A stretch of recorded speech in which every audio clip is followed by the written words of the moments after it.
Gerade wenn man außerorts bei höheren Geschwindigkeiten unterwegs ist, gibt es für Fahrschüler zwei essentielle Sachen zu beachten. Zum einen die Blickführung, also wo ihr beim Fahren hinschaut, und zum anderen die Lenkung, also wie ihr lenkt bzw. das Lenkrad festhaltet. Muss man in der Prüfung auch auf der Autobahn eine Rettungsgasse bilden, wenn Stau ist? Jetzt gleich folgende Schildkombination. Ein Gefahrzeichen mit einem Geschwindigkeitsschild und einer Längenangabe. Nur was ich mir an eurer Stelle unbedingt merken würde: jedes Mal, wenn das Geschwindigkeitszeichen mit dem Gefahrzeichen zusammensteht, hebt sich die Geschwindigkeitsbegrenzung nach der Gefahr automatisch wieder auf. Da muss man auf der Landstraße auch Schritttempo bei Busse mit Warnblinker fahren. Als allererstes macht ihr dann den Blinker nach links an. Dann müsst ihr zusehen, dass man wirklich ein bisschen aufs Gas drückt und gut beschleunigt. Circa 60 bis 100 km/h. Je nachdem, ob Beschleunigungsstreifen Autobahn oder Kraftfahrstraße. Während ihr beschleunigt, müsst ihr den rückwärtigen Verkehr über die Spiegel beobachten. Frage Nummer 3. Darf ich auf dem Beschleunigungsstreifen am Ende stehen bleiben, falls man nicht reinkommt? Klare Antwort: Wenn ihr bei diesem Ausfahrtsschild vor der Kurve angekommen seid, guckt immer auf euer Tacho, um eure Geschwindigkeit abzuchecken. Diese sollte im besten Fall bei ca. 50 km/h liegen. Hey Leute, was geht ab? Schön, dass ihr wieder dabei seid. Wie ihr wahrscheinlich schon erkennen konntet, geht es in diesem Video wieder mal um die gute alte Autobahn. Naja, besser gesagt Autobahn, Kraftfahrstraße und die Landstraße natürlich. Ich werde in diesem Video auf alle wichtigen Sachen eingehen, sodass am Ende des Videos eigentlich keine offenen Fragen mehr da sein sollten. Außerdem habe ich mir für dieses Video eine Vielzahl an Zuschauerfragen rausgepickt. Und ich muss sagen, ein paar interessante Fragen sind da echt wohl bei. Also wenn ihr keines dieser äußerst interessanten und sehr wichtigen Fragen verpassen wollt, dann make sure, dass ihr das Video bis zum Ende schaut.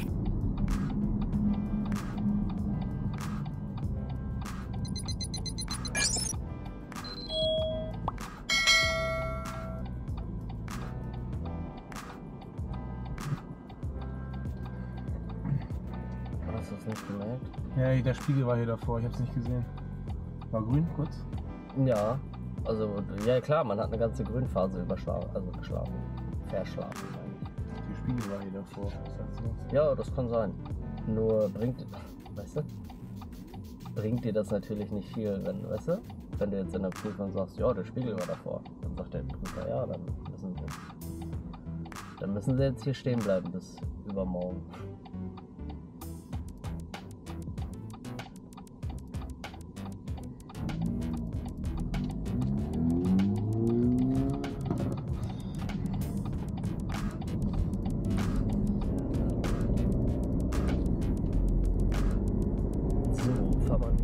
Links direkt auf die Umgehung.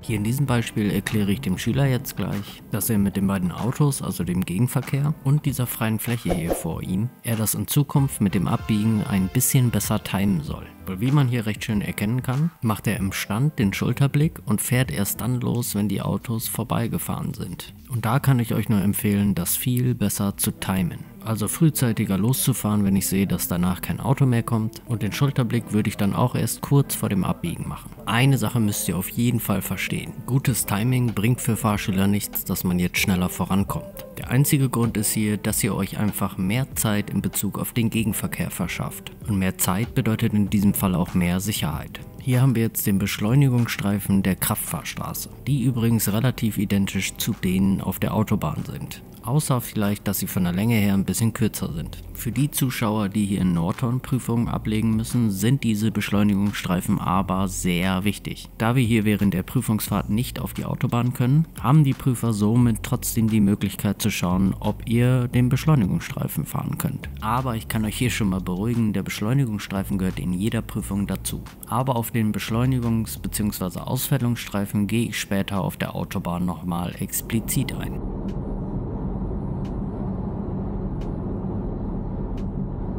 So, fahren wir nächste Ausfahrt wieder runter rechts.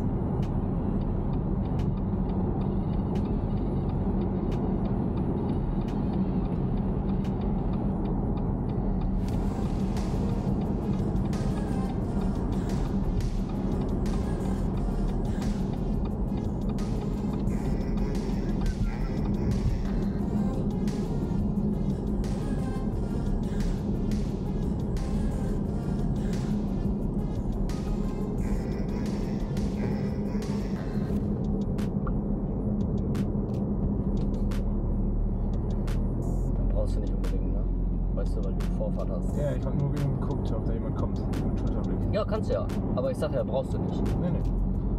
Ja, also das ist so. Ja.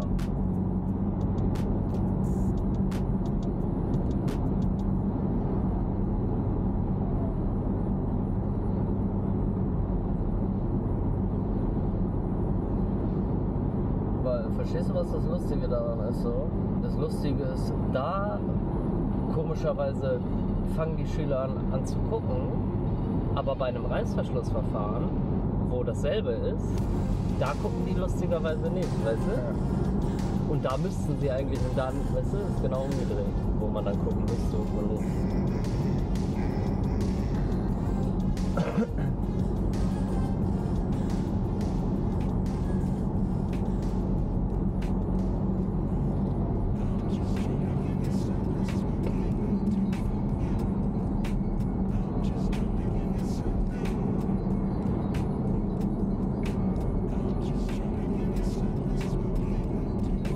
Und dann fahren wir nächste rechts. Übrigens, guck mal, ne, wenn hier so eine gestrichelte Linie ist, siehst du das? Dann dürfte man bei Rot abbiegen. Zu dem Thema, was wir gerade hatten, ne? Ist nur bei einer durchgezogenen, dass man dann warten lässt, ne? Nicht bei einer gestrichelten sozusagen. Aber ist das da auch schon, wenn ich da auch warte in der Prüfung? Wie meinst du das? Ist das auch schon? Weil du durchgezogen gesagt hast, man kann der Prüfung auch lieber warten, ist deine Zeit und so. Genau, beziehungsweise da müsstest du warten laut Prüfer, wenn durchgezogen ist, wenn die Ampel rot ist. Ne? Bei der gestrichelten, Da musst du gar nicht warten. da darf ich auch nicht warten. Nee. Also wenn du dann eine rote Ampel hättest, dürfte man da nicht anhalten und warten. Dann würde jeder sagen, hey, was machen die denn? Ja, weil du da wirklich darfst und musst. Hier wärst du durch, ey. Hier ist 50, musst du aufpassen. Also da du halt viel schneller warst, wärst du wahrscheinlich durchgefallen, wenn man das dann nicht merkt. Ne? Weil du warst schon 20 km/h drüber.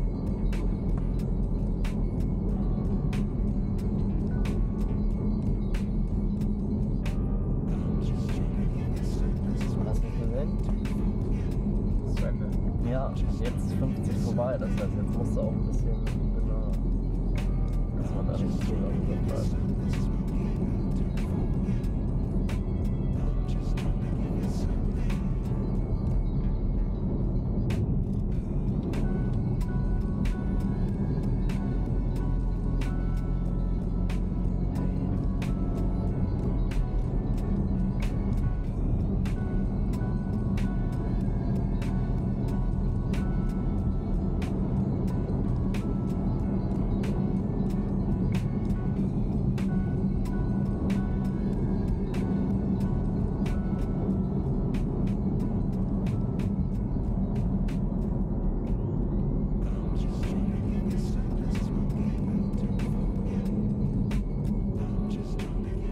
So, und dann am Ende wieder links.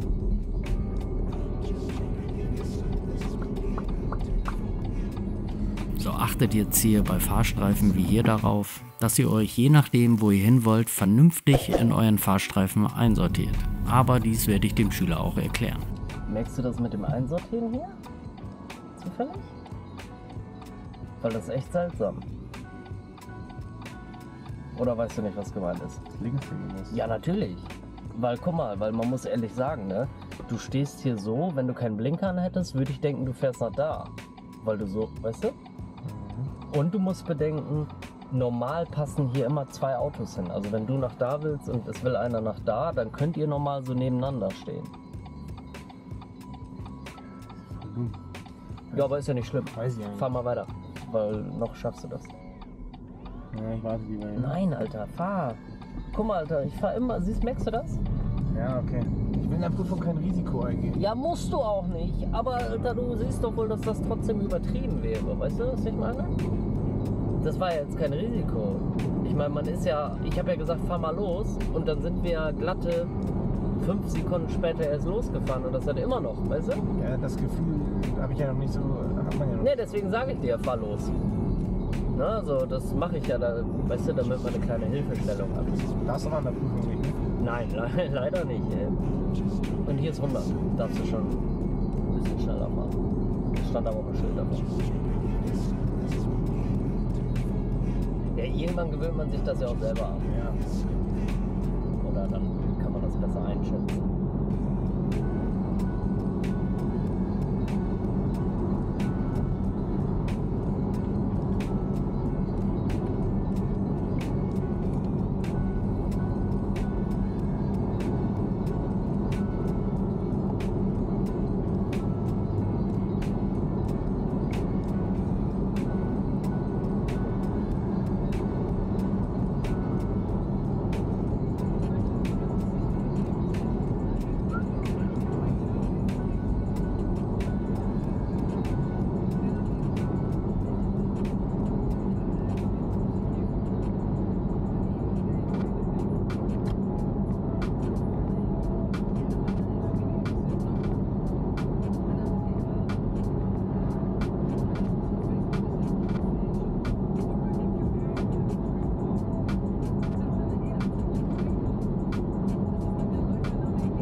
Gleich nächste links. Kommen die? Ja, siehst du gleich. Ja.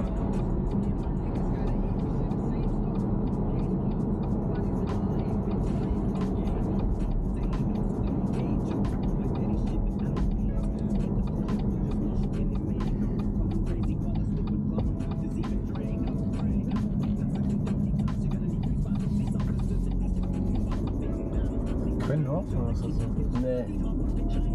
Nee, nicht Quendorf. Kurz vor Gilderhaus irgendwo. Ich habe keine Ahnung, gehört wahrscheinlich nicht zu Gilderhaus. 50 ist es jetzt? Ja, 100. Ja, weil du bist außerorts. Und wenn du außerorts bist und du hast dann kein Schild, dann ist automatisch. So, wenn da was anderes gewesen wäre, wäre das Schild direkt bei der Einfahrt gewesen, ne? Voll, ja. Dann wäre es hier irgendwo an der Straße.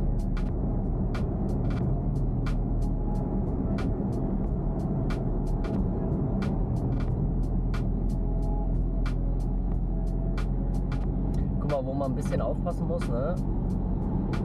Man muss ein bisschen gucken, man muss Schulterblicke auch machen, auch wenn du quasi irgendwo in den Linksabbieger reinfährst. Ja, das vergesse ich immer. Ja. Ich meine, das macht wenig Sinn, weil du fährst halt ganz vorne rein, da kann ja keiner kommen da. Ja. Aber normal muss man da trotzdem Schulterblick Das vergessen machen. viele, oder? Es geht. Du musst ein bisschen, weißt du, weil die Straße ist zu eng, Alter, um da einfach so stumpf auf 90 zu bleiben. Es geht eigentlich. Ehrlich gesagt, wenn ich weiß, okay, ich muss da einen machen, so, man konzentriert sich da ein bisschen, dann geht das eigentlich.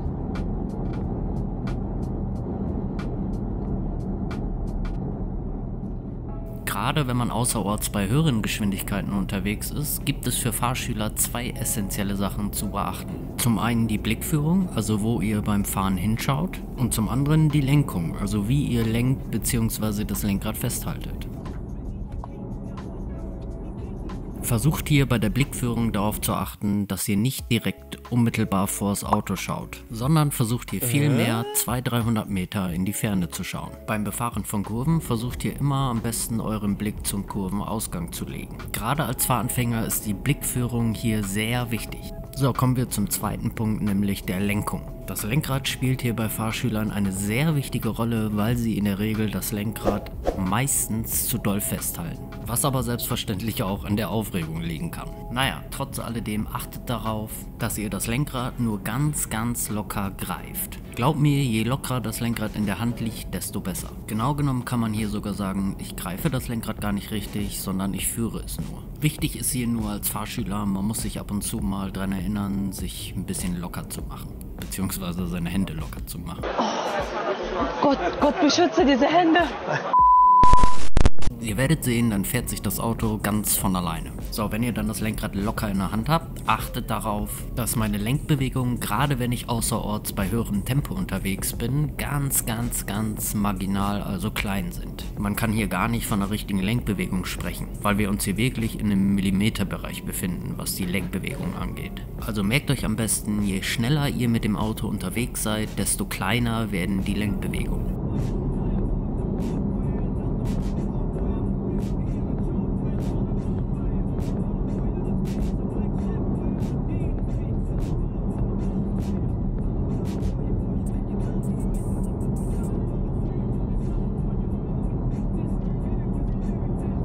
Wenn du außerorts fährst, kannst du auch Tempomat mit benutzen. Ne? Weißt du nicht, wo Tempomat, kennst du das? Ich kenne Tempomat, ich weiß aber nicht, wie man es einstellt. Achso, wenn du, also bei den Autos, wo du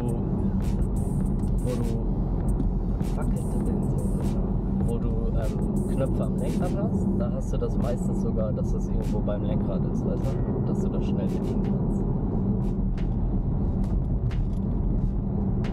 Aber guck mal, man erkennt das immer daran, dass auch bei jedem Auto meistens gleich, damit man das erkennt. Aber Tempomat ist quasi immer das Zeichen mit dem Tacho da. Ja, welche Taste das drücken? Ja klar. 78, wie kann ich es höher stellen? Also muss ich einfach einmal auf 100 kommen, oder? Ja, also du kannst einfach Gas geben und dann hält der das, glaube ich. Ja. Kann man auch mit der Hand, aber kannst du besser mit Gas machen.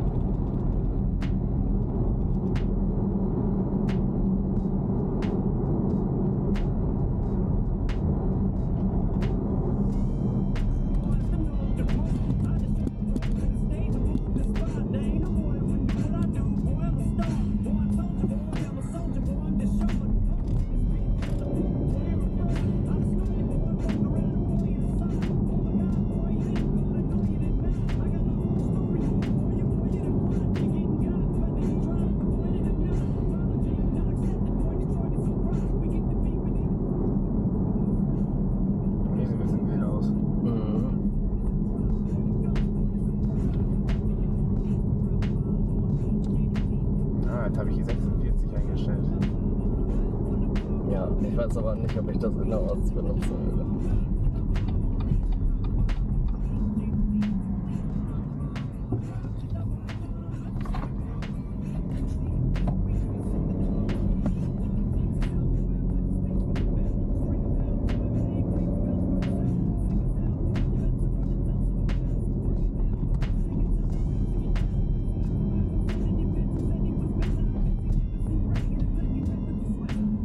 Schild da. Boah, ist das versteckt gewesen. Ja, aber ich hab's halt auch gesehen, weißt du? Zwar auch erst spät, aber ich hab's eigentlich wohl noch recht früh gesehen.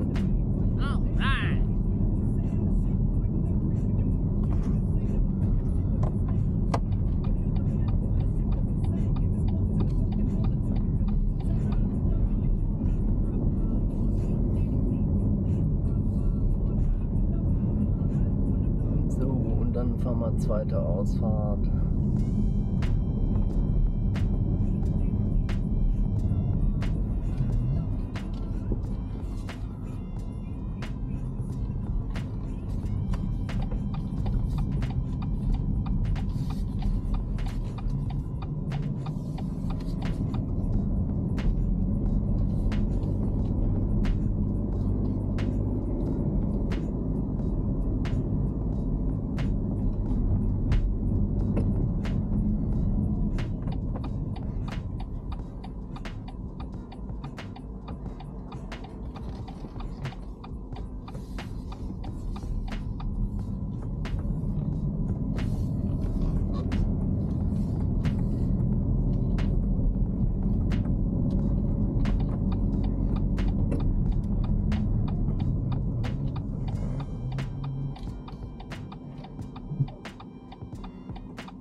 Prüfung gerne vor mir bleiben kann. Ich gar kein Problem mit. Ja. So, und dann muss man links wieder. Also bei dem Stoppschild.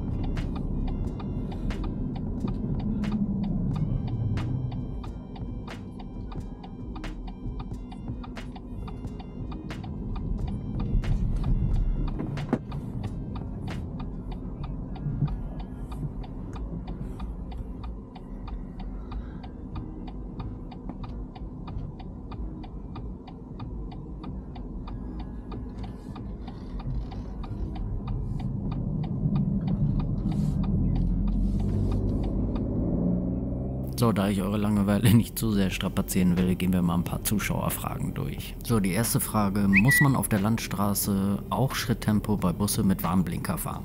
Klare Antwort: Nein. Rechtlich müsste man es eigentlich vom Prinzip her, aber in der Praxis macht man es nicht so, weil es viel zu gefährlich wäre. Es kommt natürlich ein bisschen auf die Situation und Sachlage an, aber wenn ich da vom Gas runtergehe, ein bisschen Ausschau halte und mit mäßiger Geschwindigkeit fahre, dann reicht das auch aus. Es kommt natürlich ganz stark auf die Gegebenheiten und die Situation an, aber unter 50 km/h würde ich hier eigentlich nie fahren. Es sei denn, da tauchen dann irgendwie Fahrgäste oder Kinder auf oder so, und das ist natürlich was anderes.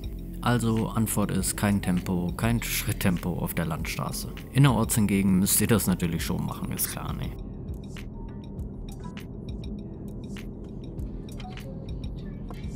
So, Frage Nummer 2. Was ist leichter in der Prüfung? Autobahn, Landstraße oder Stadt? Kann der Prüfer auch alle drei Sachen abfahren, also Land, Stadt und Autobahn? So, als allererstes muss man sagen, der Prüfer kann nicht alle Sachen abfahren. Wenn man in der kleinen Stadt, also wie hier in Nordhorn, Prüfung macht, dann fährt man nur Stadt- und Landstraße, also keine Autobahn. Macht ihr euren Führerschein in einer Großstadt, dann fahrt ihr Stadt- und Autobahn, also dann fällt die Landstraße weg. Also kommt das ganz drauf an, wo ihr eure Prüfung macht. Dann, was ist in der Prüfung leichter? Da würde ich doch ganz klar sagen, Stadt ist eigentlich mit Abstand das Schwerste. Weil auf der Landstraße oder Autobahn fährt man eigentlich nur geradeaus und da gibt es nicht so viele Sachen, auf die man achten muss wie in der Stadt. Wobei man jetzt auch sagen muss, Autobahn in einer Großstadt ist jetzt meistens auch nicht so gechillt. Frage Nummer 3. Darf ich auf dem Beschleunigungsstreifen am Ende stehen bleiben, falls man nicht reinkommt? Klare Antwort: ja.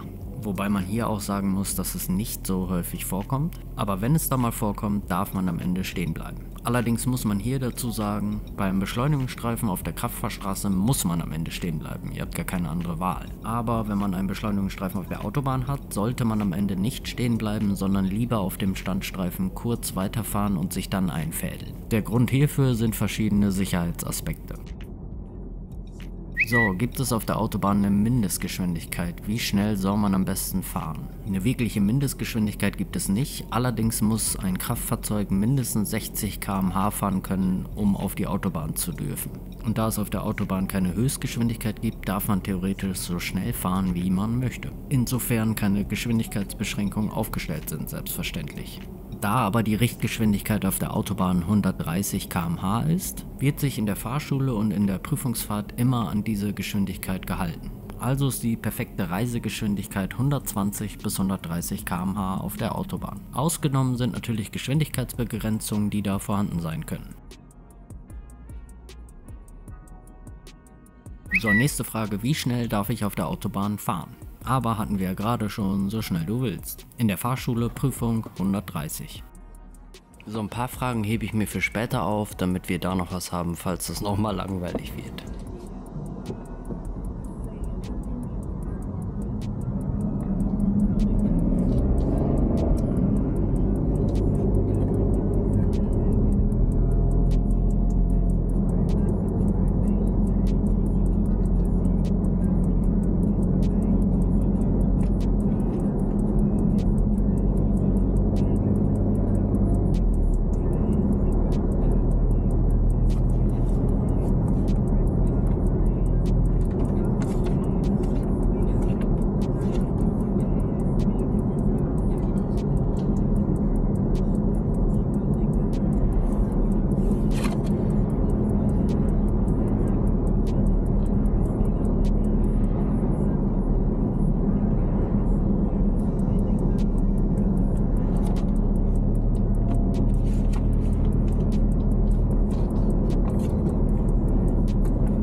Fahren wir ruhig an der nächsten Ampel rechts gleich. Und der jetzt? Mhm. Ja, die nächste Ampel, die kommt. Ja, das kann man nicht übersehen. Was sind die Wände im Cruisen?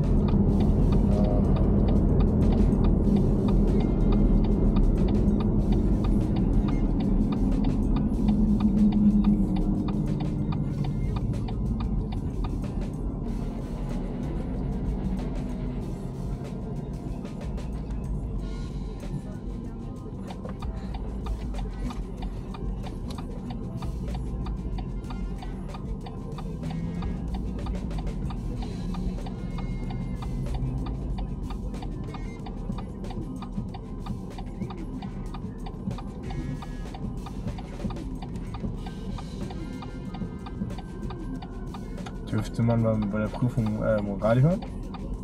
Ja, ist immer an. Also du kannst sagen, mach das mal aus, weil dann kann ich mich nicht konzentrieren. Und dann machen wir das so aus. Aber sonst ist das an. Was würdest du empfehlen, erfahrungsgemäß? Ja, also es kommt ganz auf den Schüler an. Es gibt welche, die sagen, oh Gott, nee, dann ist ja alles ruhig. Ist unangenehm, wenn ich nicht mit ihm rede, weißt du? Okay, die Schüler? Es kommt drauf an, welcher Prüfer. So, ich mache jetzt erstmal mit 2 Zuschauerfragen weiter, die ich euch ja versprochen hatte. Muss man auf der Autobahn Schulterblicke machen? Manche sagen, darf man nicht. Also ich sag mal so, wenn einem das eigene Leben wichtig ist, dann sollte man am besten nicht auf diese Leute hören. Wobei man hier auch sagen muss, ihr müsst echt auf der Autobahn darauf achten, dass man den Schulterblick wirklich kurz und knapp hält. Aber wenn ich manche sehe, wie die den Schulterblick machen, die würden sich wahrscheinlich mit dem Schulterblick oder wegen dem Schulterblick auf der Autobahn umbringen. Aber kurz gesagt, ja, man muss Schulterblicke auf der Autobahn machen. Sie sind sogar extrem wichtig. So, nächste Frage. Fährt man in jeder Prüfung auf die Autobahn? Aber die Frage hatten wir gerade auch schon. In einer kleinen Stadt nein, da nur Landstraße, in einer Großstadt ja. Aber kommen wir zur nächsten Frage. Darf ich in der Prüfung auf der Autobahn in der Mittelspur fahren, also wenn ich 3 Fahrstreifen habe? Ja, man darf in der Mittelspur fahren, es sei denn, die rechte Spur ist im Prinzip dauerhaft belegt. Also wenn da irgendwelche LKWs fahren oder da anderer Verkehr herrscht. Falls man dann aber ein längeres Stück hat, wo gar keiner rechts fährt, also auf dem ganz rechten Fahrstreifen, dann müsste ich auch auf dem ganz rechten Fahrstreifen fahren. Allerdings muss man hier auch sagen, wenn da alle paar hundert Meter ein LKW rechts fährt und die Spur belegt, dann kann ich auch ganzzeitig mittig fahren. Aber man sollte halt darauf achten, wenn die Spur relativ leer ist und da wirklich wenig los ist, dann solltet ihr schon darauf achten, ganz rechts zu fahren, wegen dem Rechtsfahrgebot. Was für Tipps würdest du deinen Kindern für die Prüfung mit auf den Weg geben? Also generell. Gute Frage. Obwohl es eigentlich ganz simpel. Ich glaube, alle wichtigen Tipps, die ich denen geben würde, sind in diesem Video hier vorhanden. Also müssen die sich eigentlich nur ganz stumpf das Video angucken. Vor allem haben die Tipps mich ja selber damals durch meine Prüfung gebracht. Also bin ich so überzeugt von den Tipps, dass ich den ganz stumpf wahrscheinlich einfach das Video zeigen würde. Für den Fall, dass ihr das Video noch nicht kennt und ihr irgendwie vor der Prüfung seid, dann ja, tut euch selber den Gefallen. Ich pinne euch das Video oben rechts in der Ecke an und in der Videobeschreibung findet ihr es auch. So, ich hebe mir aber noch 2 Fragen für den letzten Teil des Videos auf. Aber der Prüfer ist an sich auch gut. Also, wenn man den hat, dann hat man auf jeden Fall einen guten Prüfer erwischt. Kann ich dir mal Auto aufbekommen? Ja. Ja. Machen wir mal. Hol mal wieder ran. Ja, hast du gar, weißt du, das ist Zufall. Kein Einfluss. Nee, voll nicht. Eine Frau gibt es auch, habe ich schon gehört? Ja. Zweite Ausfahrt wieder. Die Frau ist auch gut.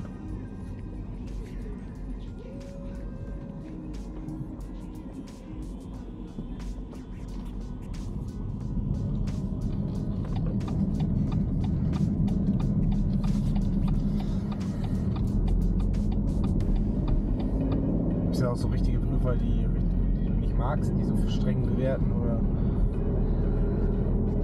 Du musst keinen Namen nennen, aber gibt's da welche? Ja, sowieso nicht. Ich meine, mit den Namen kannst du eh nichts anfangen. Ja, was heißt streng bewerten? Also, ich meine, klar gibt es da welche, die ein bisschen komischer sind als andere, aber dann mag man die nicht, weil die streng bewerten, sondern weil die einfach ein bisschen strange im Kopf, weißt du? Strange drauf sind. Im Gegensatz zu jemandem, der, weißt du. Aber bewerten tun die eigentlich relativ gleich alle. So.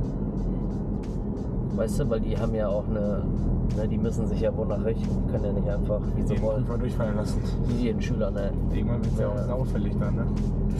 Genau. Und die haben halt, ein System, wo die das natürlich, weißt du, auch bewerten müssen und eintragen. Ist da so eine Checkliste drin? Ja. Bleibt in der Spur und sowas? Ja, nur sowas, klar.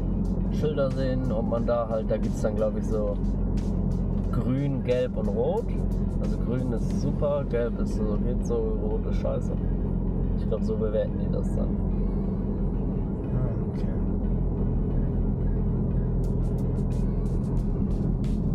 Ein bisschen Spielraum ist natürlich immer, ne? Aber vom Grundprinzip. Die wollen ja auch, dass man besteht. Ja, auf jeden Fall. Und Ampel muss man rechts.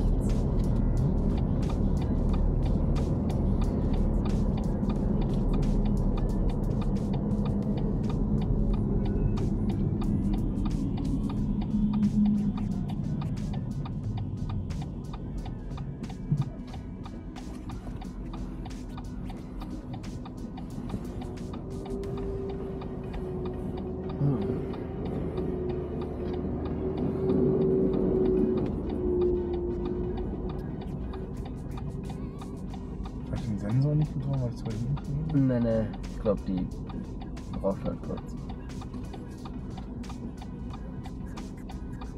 Bestimmt springt die auch mit der zusammen da. Mit der Fußgängerampel.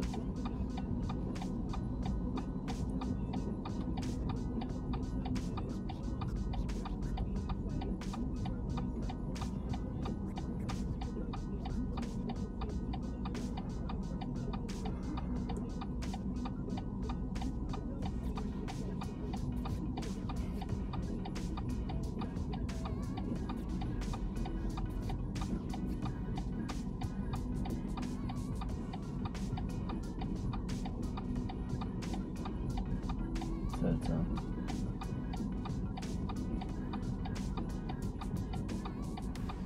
Manche Ampeln, ja, jetzt siehst du das Grün hier, ne? Kannst du schon vorher sehen. Ja, guck mal. Und versuch da mal so ein bisschen drauf zu achten, ne? Weil das meistens Reflex ist. Aber versuch dich mal mehr auf Fahrrad und rechts zu konzentrieren, anstatt links zu gucken, weißt du? Weil links gucken viele Schüler, aber man weiß ja, dass sie da rot haben. Ja, also von links kann keiner kommen, weißt du, wenn du grün hast, so meine ich das.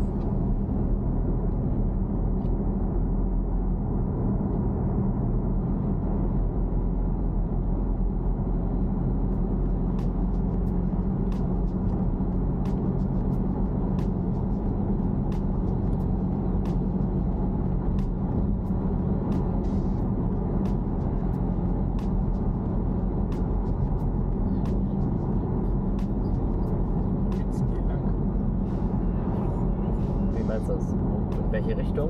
Ja. Richtung Ochtrup. Also wenn du hier weiterfährst. Ja, wenn du hier jetzt. Also wir fahren gleich da hinten auf die Autobahn, da kommen wir gleich zur Autobahn. Aber wenn du da weiterfahren würdest du nach Ochtrup kommen. Da irgendwo die Ecke. Gronau, Ochtrup. Bei Autobahn fahren wir gleich zurück, oder? Ja, auf jeden Fall.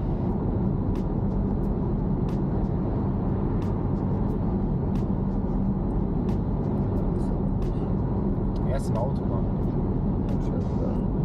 Autobahn ist leicht. Einfach rechts gebogen, ne? Achten. Ja, ist halt nur geradeaus fahren, ja, eigentlich. Von daher ist es. Oder mal überholen. Klar. Aber du weißt ja, auf der Autobahn überholst du ja Grad 30. ja immer noch, Alter. Heftig. Das war letztes So, hier haben wir jetzt gleich folgende Schildkombination. Ein Gefahrzeichen mit einem Geschwindigkeitsschild und einer Längenangabe. Nur was ich mir an eurer Stelle unbedingt merken würde, jedes Mal, wenn das Geschwindigkeitszeichen mit dem Gefahrzeichen zusammensteht, hebt sich die Geschwindigkeitsbegrenzung nach der Gefahr automatisch wieder auf. So, das heißt, ihr müsst hier höllisch aufpassen, weil ihr selber erkennen müsst, wann ist die Gefahr hier wieder zu Ende. So, und wenn dann die Gefahr zu Ende ist, dürft ihr automatisch wieder 100 fahren. Also macht ihr nicht denselben Fehler wie viele andere, nämlich so lange 30 zu fahren, bis irgendwann ein anderes Schild kommt, weil dann wird man hier verdammt lange 30 fahren müssen. Okay. Es sei denn, du hast irgendwie ein Auto, was tief, weißt du, was tiefer gelegt ist, da kannst du da natürlich ein bisschen aufpassen. Das ist aufgetitscht. Ja, aber mit den normalen Autos brauchst du da keinen Kopf. Hast du keine Angst haben. Vor allen Dingen, guck mal, das Komische ist jetzt, siehst du das? Jetzt steht hier kein anderes Schild mehr irgendwie. Da muss ich 30 weiterfahren. Ja, normal. Wohl, aber jetzt nicht, meinst du? Ja, pass auf, es kommt drauf an, was da stand. Hast du gesehen, was da genau stand? Zufällig? Weil ich hab's nicht gesehen. Ich habe nicht drauf geachtet. Hast du was gesehen, ne? Ich meine, da stand nur 30. Ich glaube nämlich nicht. Du meinst, Weil- da ist da drüber steht bei Straßenschilden oder so? Ja, Natürlich gibt es diese Schildkombination in den unterschiedlichsten Variationen. Nur merkt euch hier bitte, wenn ihr diese Schildkombination habt, hebt sich die Geschwindigkeit automatisch nach der Gefahr wieder auf. Also muss da eigentlich ein 30-Schild mit irgendwie Achtung, Straßenschäden oder irgendwas gewesen Also sein? 30 nur bei Straßenschäden. Genau, dass das nur dann auf die Schäden bezogen ist. So wie und- hinaus am Bahnhof. Ja, Und dass wenn die dann vorbei sind, darf man wieder normal fahren. genau. Aber da muss man dann noch gut sehen, welche Schilder da standen. Sonst ist man sich nicht sicher.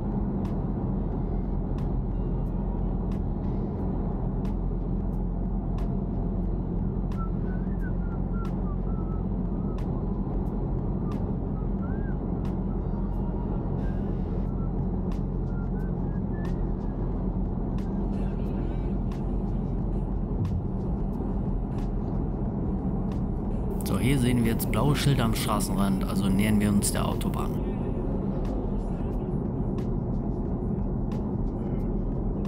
Hier war ich auch noch mit dem Motorradführerschein. Ja, kann man gucken.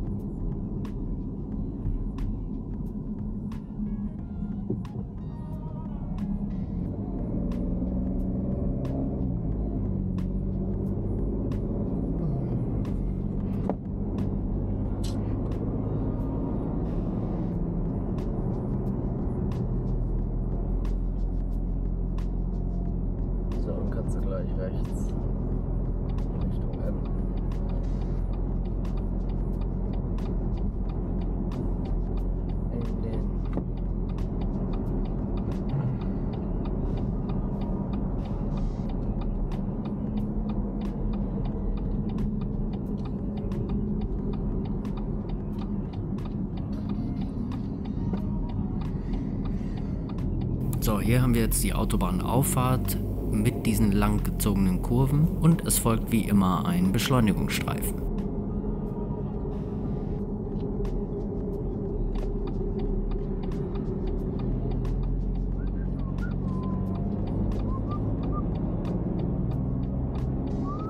So, das mit dem Beschleunigungsstreifen hat der Schüler super gut hinbekommen, aber ich zeige euch mal, wie das genau funktioniert. Achtet aber zunächst darauf, dass ihr in den langgezogenen Kurven vor dem Beschleunigungsstreifen nicht zu schnell unterwegs seid. Als allererstes macht ihr dann den Blinker nach links an. Dann müsst ihr zusehen, dass man wirklich ein bisschen aufs Gas drückt und gut beschleunigt. Circa 60 bis 100 km/h, je nachdem ob Beschleunigungsstreifen Autobahn oder Kraftfahrstraße. Während ihr beschleunigt, müsst ihr den rückwärtigen Verkehr über die Spiegel beobachten. Orientiert euch dann ein bisschen daran, dass ihr ungefähr ab der Mitte des Beschleunigungsstreifens einen Schulterblick macht. Weil wenn man den Schulterblick hier zu spät macht, bekommt ihr Probleme in die Spur reinzuziehen. Also mit anderen Worten muss man hier beim Spurwechsel so krasse Lenkbewegungen machen, die ihr nicht machen wollt. Also macht ungefähr ab der Hälfte den Schulterblick und haltet ihn schön kurz und knapp. Und dann habt ihr auch genug Zeit, schön smooth den Spurwechsel zu machen, also auf die Autobahn zu fahren. And by the way, natürlich haben die Autos, die auf der Autobahn fahren, Vorfahrt. Wobei man hier auch sagen muss, ich glaube Fahrschüler haben hier oftmals Schwierigkeiten, weil man muss einfach verstehen, dass man hier mit mehr Geschwindigkeit einfach leichter reinkommt. Also man kann sich viel leichter in den fließenden Verkehr einordnen. Und im Gegenteil, wenn ich langsam bin, habe ich es natürlich umso schwerer, mich einzuordnen. Weil der fließende Verkehr kann selbstverständlich nicht auf 40 runterbremsen, um mich da reinzulassen. Naja, aber wenn man das dann irgendwann einmal verstanden hat, dann ist das eigentlich ganz simpel. Vor allem muss man sagen, sind gar nicht die Beschleunigungsstreifen auf der Autobahn das Problem, sondern es sind in der Regel viel mehr die Beschleunigungsstreifen auf der Kraftfahrstraße. Zumindest hier bei uns im Prüfgebiet, weil wir in der Prüfung nicht auf die Autobahn fahren.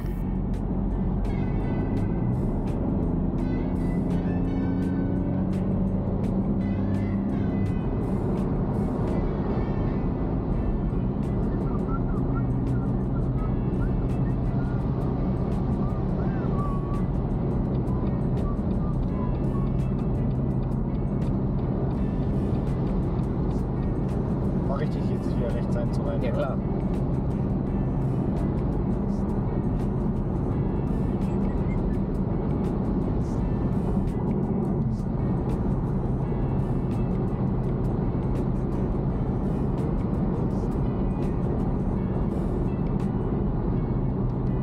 Fahr ruhig weiter. Weil du kannst, wenn er jetzt genau vorbei ist, direkt weiterfahren. Da kommt noch einer nach. Der muss rausfahren, der kommt nicht nach. Wenn du dein Tempo hältst sozusagen, weil waren beide weit weg, weißt du? Der Schwarze ist weit weg und der Weiße, der überholt, der ist voll langsam. Das habe ich gesagt, ich will kein Risiko eingehen, dass ich ihn nochmal irgendwie Vorfahrt nehme oder so. Du kannst halt die Geschwindigkeiten von den Leuten nicht einschätzen. Ah, wie denn auch, wenn die... Achso, indem man die ein bisschen länger beobachtet, weißt du? Dann siehst du wohl, wie schnell die sind. Zumindest so ein bisschen. Ja. Natürlich nicht genau.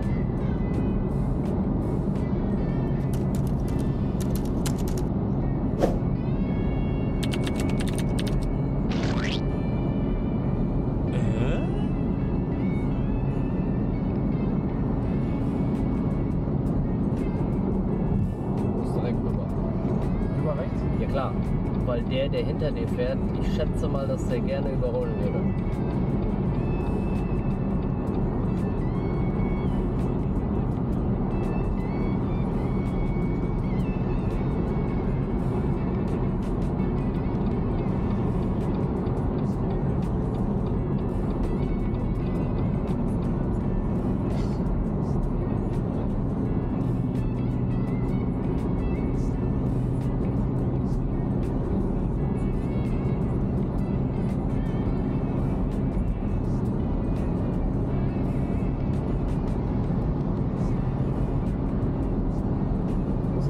Da rein oder kann ich hier raus?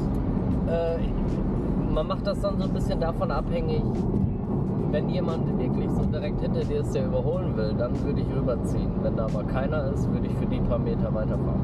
Der will ruhig. Ja, aber das geht jetzt nicht mehr, sondern kannst du da halt machen. An der Lücke. Ist mir auch schon weg.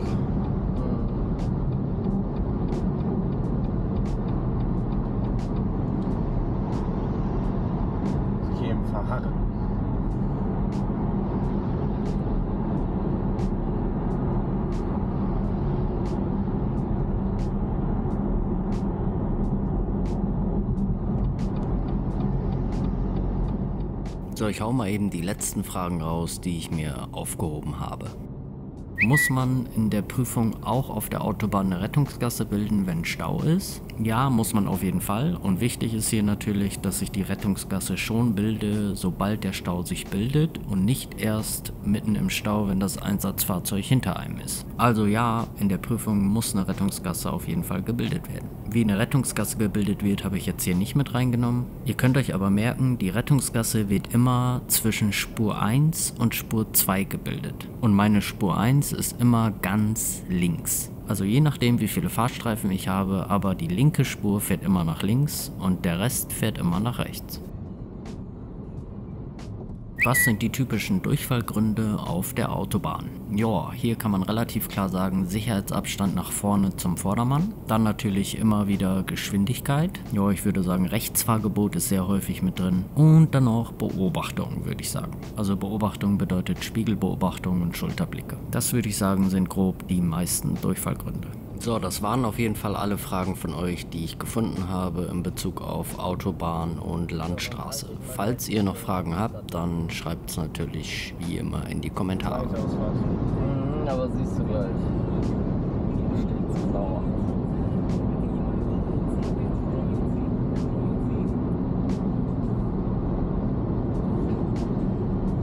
Die erste ist Richtung. Nee, musst du trotzdem raus. Links. Nein. Ja, siehst du eigentlich ziemlich genau, weißt du, wo was hingeht.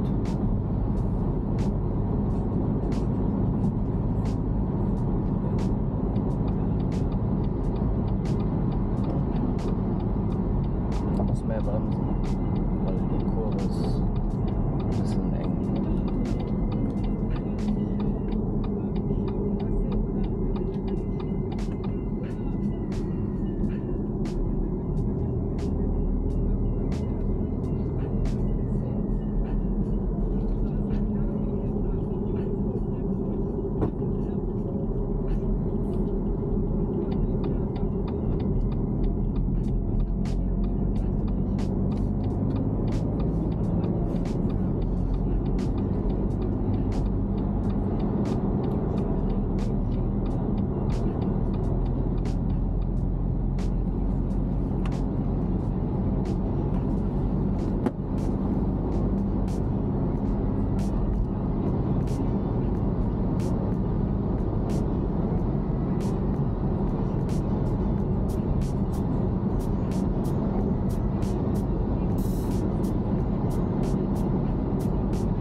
Weiterfahren.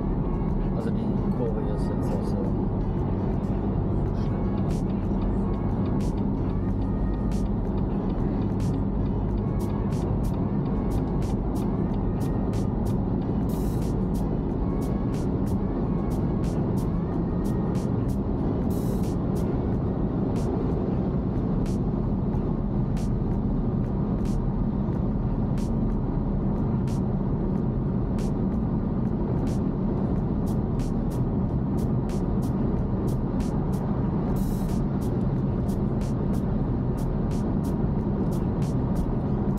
Privatauto? Ja. Ja, also ich benutze den.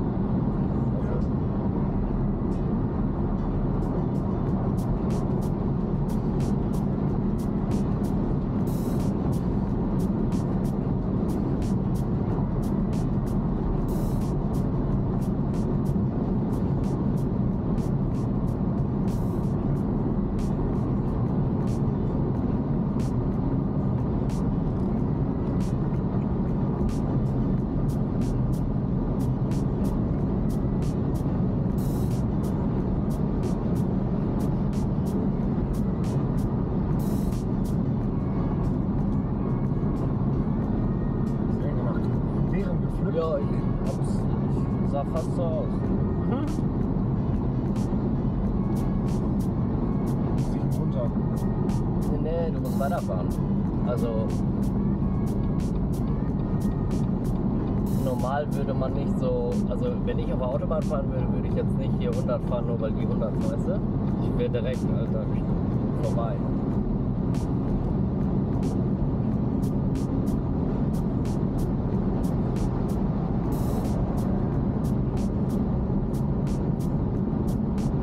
wenn man runter muss, sagt man das halt früh.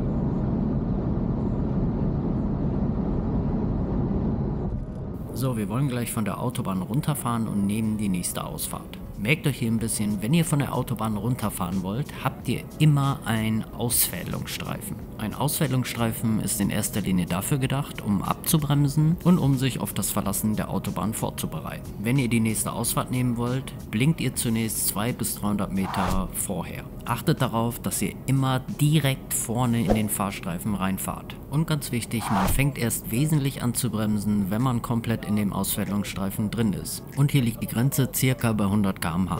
Alles über 100 km/h kann noch auf der Autobahn bremsen und alles unter 100 km/h erst im Ausfädelungsstreifen. Und macht euch hier keine Sorgen, ihr habt genug Platz und Zeit, um abzubremsen. Achtet selbstverständlich hier drauf, wenn ihr irgendwann irgendwo eine Ausfahrt auf der Autobahn nehmen wollt, dass ihr euch frühzeitig in den rechten Fahrstreifen einsortieren müsst, weil sich die Ausfahrten in Deutschland immer auf der rechten Seite befinden. Und da die Ausfahrten rechts sind, kann ich natürlich nur von der rechten Spur die Ausfahrt nehmen. Ihr habt vor jeder Ausfahrt diese 100 bis 300 Meter Balken, wo man sich natürlich super beim Blinken dran orientieren kann. Und dann kann man hier schön sehen, der Schüler macht frühzeitig den Schulterblick, um dann direkt vorne in die Spur reinzufahren. Und selbstverständlich auch hier erst anfangen zu bremsen. Allerdings könnt ihr hier natürlich schon vorher das Gas wegnehmen, also euch in die Spur reinrollen lassen. Und dann ist noch ganz wichtig, wenn ihr bei diesem Ausfahrtsschild vor der Kurve angekommen seid, guckt immer auf euer Tacho, um eure Geschwindigkeit abzuchecken. Diese sollte im besten Fall bei ca. 50 km/h liegen. Weil egal ob Fahranfänger oder nicht, wenn ihr lange auf der Autobahn unterwegs seid, verliert ihr zwangsläufig das Gefühl für die Geschwindigkeit irgendwann. Und dies kann dann richtig gefährlich werden, aber glaubt mir, ich spreche da aus eigener Erfahrung.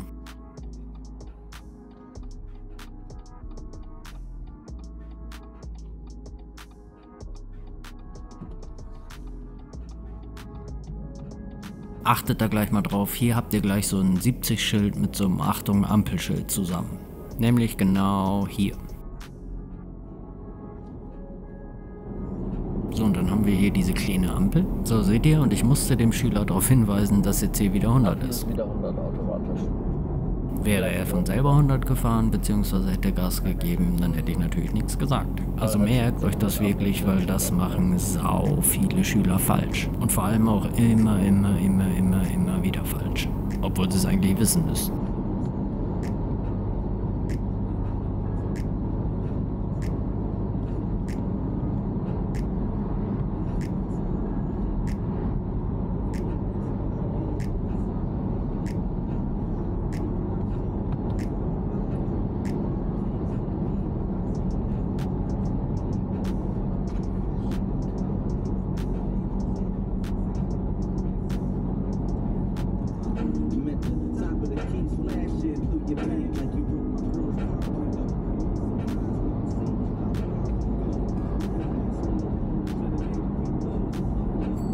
Hier ist 100 übrigens, ne? Nicht, dass du denkst, dass 70 ist, weil das davor. Nee, 100, aber ich will ihn vorne auch ziemlich auffahren. Ja. Ja, nur guck mal, du musst verstehen, ne, so. Das mit ihm kam ja dann erst, aber man ist ja vorher schon so relativ langsam geworden. Daraufhin hat er es überholt. Weißt du, wie ich meine so? Ich glaube, wenn du 100 gefahren wärst, hätte er, glaube ich, gar nicht. Ja, weißt du? Ja. Aber nur, dass man vorne sich nicht danach richtet, sondern besser auf Schilder guckt, weil das, siehst du, das steht halt die ganze Zeit schon falsch. Das steht falsch. Ja, die Zahl, die der dir anzeigt, wie schnell du fahren darfst. Jetzt ist richtig, aber gerade war es falsch. Wo steht denn das? Neben der Geschwindigkeit unten. Da steht ein Verkehrszeichen. Boah, das sieht man gar nicht. Nee, weil du das Lenkrad falsch eingestellt hast, deswegen siehst du das nicht. Also weil das zu weit oben ist. Schätze ich.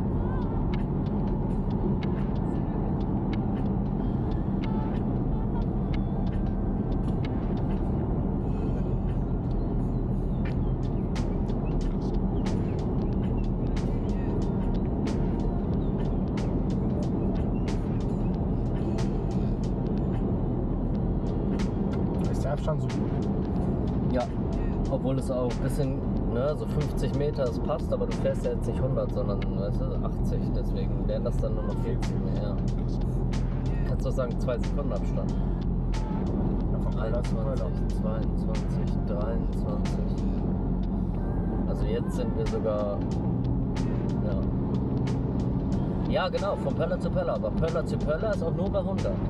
Weißt du, wenn du dann 80 fährst, dann ein bisschen weniger sitzt da. Aber besser zu viel als zu wenig. Genau.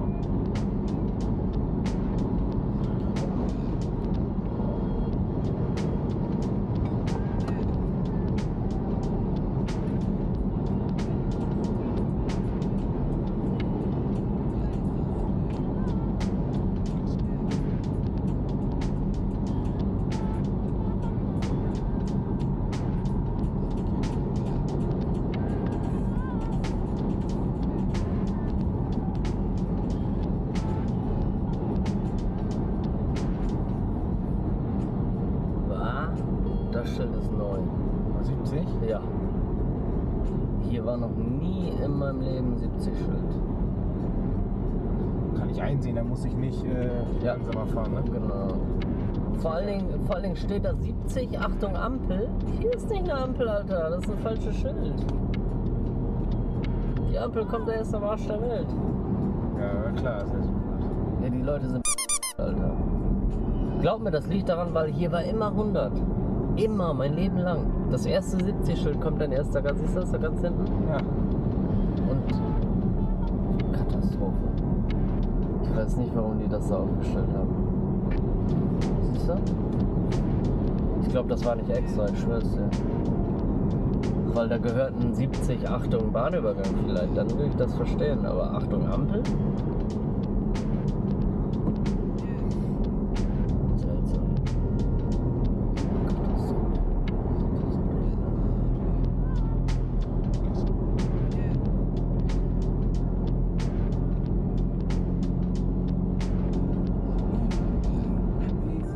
So, hier haben wir jetzt noch ein kleines Stück Landstraße vor uns, aber dann ist die Fahrstunde auch schon beendet. Ich hoffe, ihr konntet ein bisschen was mitnehmen für eure Fahrstunden. Habt auf jeden Fall keine Angst davor, Autobahn oder Landstraße zu fahren, weil passieren kann euch sowieso nichts, weil der Fahrlehrer daneben sitzt und zu einem Unfall wird es da eh nicht kommen. Und Fehler machen alle Schüler, also das ist ganz normal. Vor allem ist das Stadtfahren 50 mal schwieriger als Autobahn oder Landstraße. Von daher macht doch keinen Kopf. Tut mir den Gefallen und lasst auf jeden Fall eine Bewertung da. Super gerne einen Daumen nach oben, wenn euch das Video gefallen hat. Gerne auch ein Abo. Ihr könnt aber auch natürlich einen Daumen nach unten raushauen, wenn euch das Video gar nicht zusagt. Nur Kritik ist verdammt wichtig und hilft mir und meiner Arbeit. Und kostet euch noch nicht mal 2 Sekunden quasi. Ich bedanke mich fürs Vorbeischauen. Wir hören bzw. sehen uns im nächsten Video. Macht es gut.